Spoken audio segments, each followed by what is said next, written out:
Since childhood, Max and Anne have been inseparable, eventually becoming a couple. One night, while drinking in the car, they have an accident that kills Anne. Max is sentenced to prison for involuntary manslaughter and, being from a wealthy family, quickly becomes a target.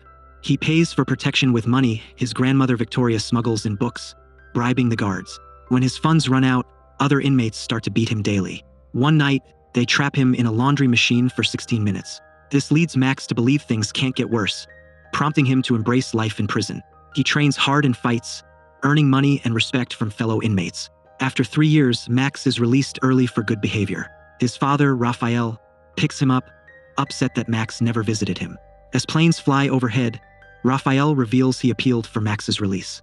A major war is imminent, and the family has been moved to a special bunker for the wealthy.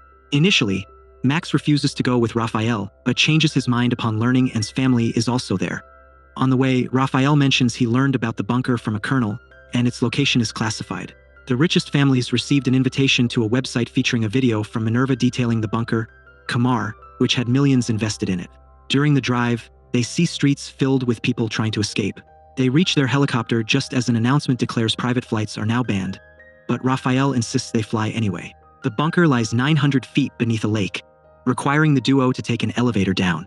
It features 3 platforms with 45 family units, equipped with top-notch tech and security. Max and Raphael must leave their personal belongings, including phones, in a deposit box to prevent GPS tracking. They receive special suits for radiation protection and a bracelet to monitor their vital signs. The receptionist scans their hands for biometric access to the doors. Each room has an AI named Roxanne that alters the window views. Soon, Max reunites with his family and discovers Victoria has brought her nurse due to her chemotherapy. News reports discuss rising political tensions and potential attacks. In the dining area, Max encounters Anne's father, Gua, and apologizes for his past actions. Gua accepts, but Anne's sister, Asia, remains upset. She claims their mother died of grief 6 months after, and, while Gurmo insists it was an accident, he introduces Max's family to his new wife, Mimi, and invites them to join their meal. The restaurant is a buffet, and Victoria is displeased at the thought of serving herself. She nearly sends her nurse for help, but GMO persuades an employee to assist them by mentioning Victoria's cancer. Asia questions why Max left the scene after the accident, prompting scolding from others for ruining the atmosphere. Just then, Minerva enters and reveals the situation has worsened with several bombings. She urges everyone to stay occupied to prevent depression. In his apartment, Guillermo admits he's still upset with Max, only acting civil in public. It's revealed that Mimi was his secret lover while his first wife was alive. Guillermo confesses he married Mimi out of sorrow and need, but she isn't his true love. He preferred her as a mistress. At the gym, Max surprises Asia with Anne's phone, suggesting she should cherish Anne's last memories. Asia rushes to her room to view videos of her sister. At the bar, Guillermo has overindulged, and bartender Tyro refuses to serve him more. Tensions rise, prompting Raphael to order 2 whiskeys, sharing one with Guillermo. Suddenly, the bunker shakes, lights flicker, and some bulbs shatter. Emergency alerts flash on screens as a rock crashes through the bar wall. The frightened crowd hurries to the dome, but Asia returns to find her father. In the bar, she sees Max assisting GMO and Raphael. The main corridor is sealed, so Tio leads the family to the elevator. Moments later, the elevator malfunctions and begins to fall. Fortunately, the emergency brakes engage, halting the descent. The family takes a tunnel to the dome, where refugees are glued to the news. It appears World War has commenced.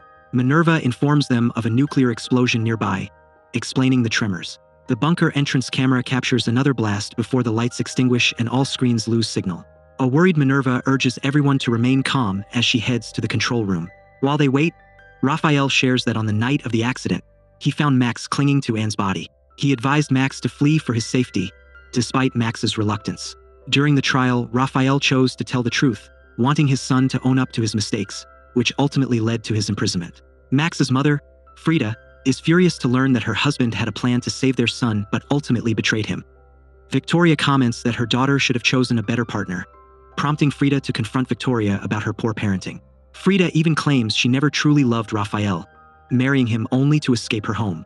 Minerva returns with news that they are struggling to contact the outside world. They will send Luca and Cindy above to check the antenna. The screens show the duo donning hazmat suits before heading out. A heat wave envelopes the area, with ash swirling and the atmosphere toxic. A burnt car contains 2 charred bodies. The bridge is destroyed, and the forest beyond is ablaze. The duo works quickly to connect the new antenna, but the railing is scalding hot, and Luca's glove gets caught. Cindy helps him free it, and they hurry back inside. After decontamination, the medical team checks on Luca and confirms that his broken glove has exposed him to radiation. The cameras are turned off before Minerva informs the refugees that the outside situation is complex. For now, they will remain in the dome. Later, Minerva returns to the control room to celebrate with her team. It turns out there is no war and the outside world is fine. This is all a simulation to deceive the wealthy. A flashback reveals their planning, including staged street scenes, fake news clips, and a fabricated flying ban. The bunker was built on a mobile platform that shook to simulate bombings, with the rock hidden behind a wall. A renowned director was hired to film all the fake footage using top-notch special effects, with Luca and Cindy as the chosen actors. In the present, Minerva's girlfriend, Dr. Julia, examines Guillermo's injuries. Asia heads to the bathroom to watch more of Anant's videos. Suddenly, she hears a strange noise and someone in pain as the lights flicker. Concerned, Asia rushes to the next stall and knocks on the locked door until it opens, revealing Elena attempting to harm herself. She supports Elena while calling for help. Soon, Tio arrives and cuts the cable to lower her. Asia begins CPR while Tio contacts Julia. The medical team quickly revives Elena, who is upset for being saved. Eventually, Minerva announces that people can return to their rooms. Julia privately tells Minerva that the refugees' mental health is rapidly declining, but Minerva reminds her this is what she agreed to. The director uses makeup to make Luca appear burned. In the bedroom, Raphael and Frida discuss her confession. Frida wants a divorce, but Raphael genuinely loves her and wishes to try again. Frida confesses to an affair with her yoga teacher and moves in with her mother. Raphael panics and heads to the dining room for food. Tio explains the kitchen is closed due to rationing, which only angers Raphael more. He rummages through the buffet trays for leftovers. Guard Jocko arrives and tastes Raphael to make him stop.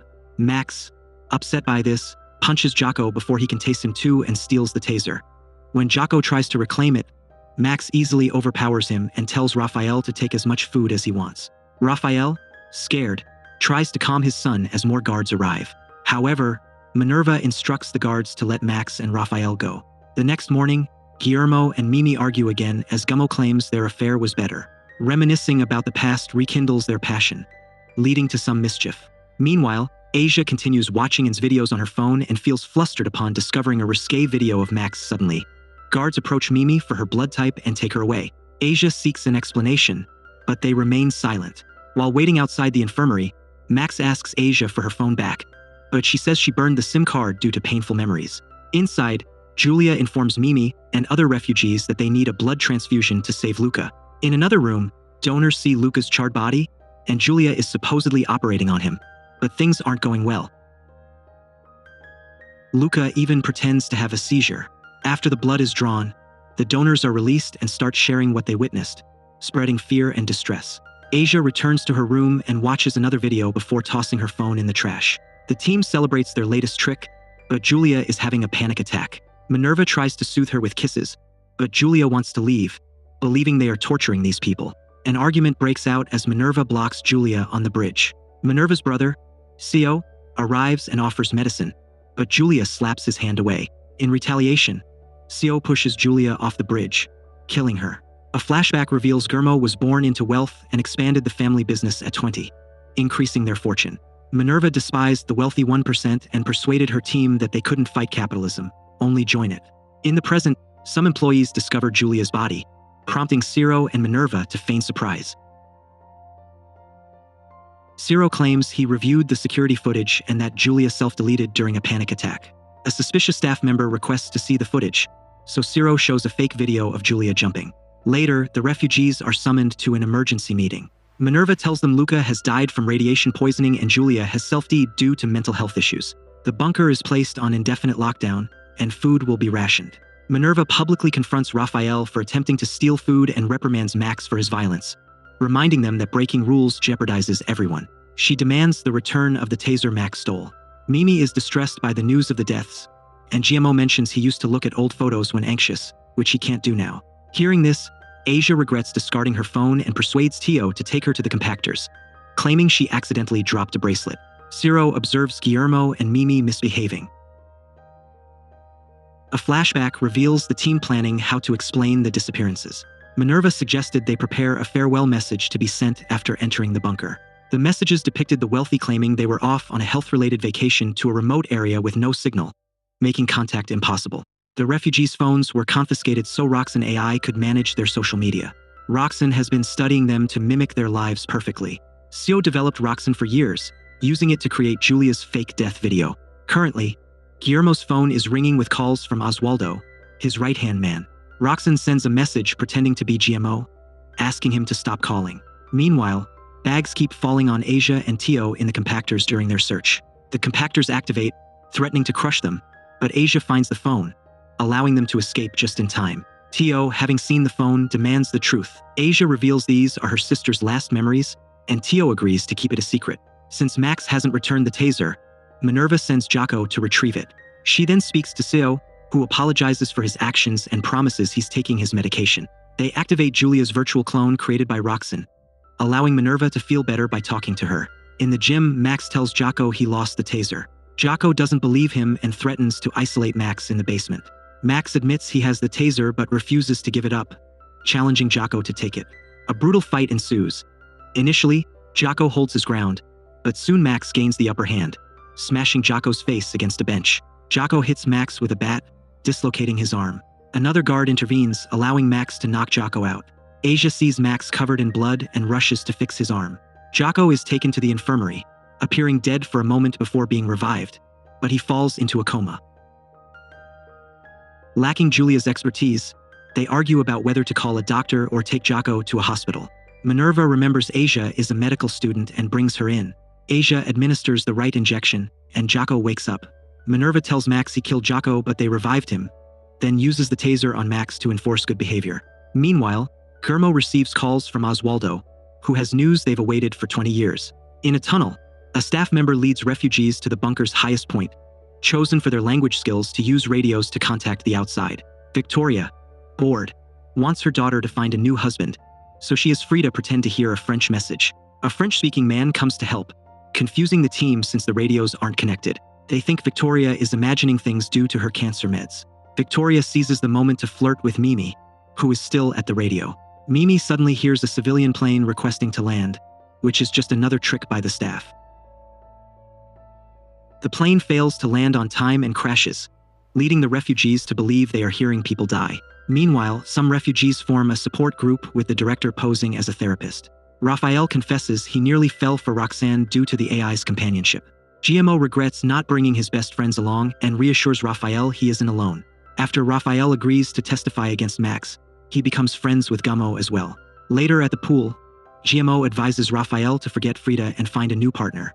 He approaches staff member Ingrid to invite her for drinks. In the spa, they encounter Elena, whom Gummo also invites. Asia checks on Max's injuries, constantly reminding him of Anne. This closeness makes her uneasy, prompting her to flee before finishing his stitches. Max chases after her, demanding an explanation. Asia accuses him of being the monster who ruined her life, expressing her hatred while imagining kissing him. In the control room, the team views another desperate message from Oswaldo, who threatens to contact an ambassador for help. Minerva pressures Roxanne to create a virtual replica of Guillermo to address this, disregarding Sir's warning about insufficient information. A flashback reveals the team's initial attempt to use the software by conversing with Julia and her replica simultaneously, unable to distinguish the real one. The team then makes the fake Guillermo speak, with Waldo explaining they are close to acquiring a company GMO has pursued for nearly 2 decades. The other company's CEO will only meet Gummo in person. Thus, Seo fabricates a story that he wants to sell all his companies to help the poor instead of acquiring new ones. Oswaldo, unwilling to accept this, agrees to persuade the CEO to negotiate with him. He also notes that the CEO will only sell if BJ3 is included in the deal. The team can't find any information about BJ3 online, so they end the call. Later, Ciro uses all of Roxanne's resources to discover what BJ3 is. Minerva, anxious, reflects on her childhood. Ciro faced bullying at school, and Minerva had to defend him. One day, they found a note from their mother apologizing for leaving them. They were sent to an orphanage, where a doctor identified Ciro's behavioral issues and suggested separating them. To prevent this, they transformed his car into an aquarium. They both worked hard to earn scholarships and degrees to escape poverty. Minerva got a job at a construction firm and realized the rich kept getting richer while workers struggled. This inspired her bunker idea to make the wealthy disappear and seize their wealth. Roxanne would create perfect replicas, and the team would use these digital clones for business. Currently, Roxanne learns that BJ3 is one of Anne's prized horses, valued at over 40 million euros. When Oswaldo calls again, the team has fake GMO authorized the sale of the horse. Now, Oswaldo needs the horse's documents from the house safe. Lacking the combination, fake Guillermo asks Oswaldo to call him from the house the next day to open the safe together. Meanwhile, Gumo and Rafael are at the bar with Ingrid and Elena. Minerva contacts Ingrid via her earpiece, instructing her to obtain GMO's safe combination. At the gym, Max finds Jocko's earpiece that fell during the fight. He puts it on and overhears his father's conversation. Realizing they are being monitored, the team quickly reacts and mutes it. Cindy is sent to retrieve the earpiece from him, noticing his bleeding wound, and drags him to the infirmary. Meanwhile, Asia checks on Ju, who flirts with her. When Max enters, he ignores Asia as she exits. Later, Max drinks disinfecting alcohol and asks Cindy about the microphones, but she claims ignorance. Asia encounters Tio, seeking a comforting hug due to Max's indifference. Minerva finds this funny since Tio is supposed to watch her, not be a true friend. Victoria and Frida run into Mimi, who feels unwell. She inquires about Gua,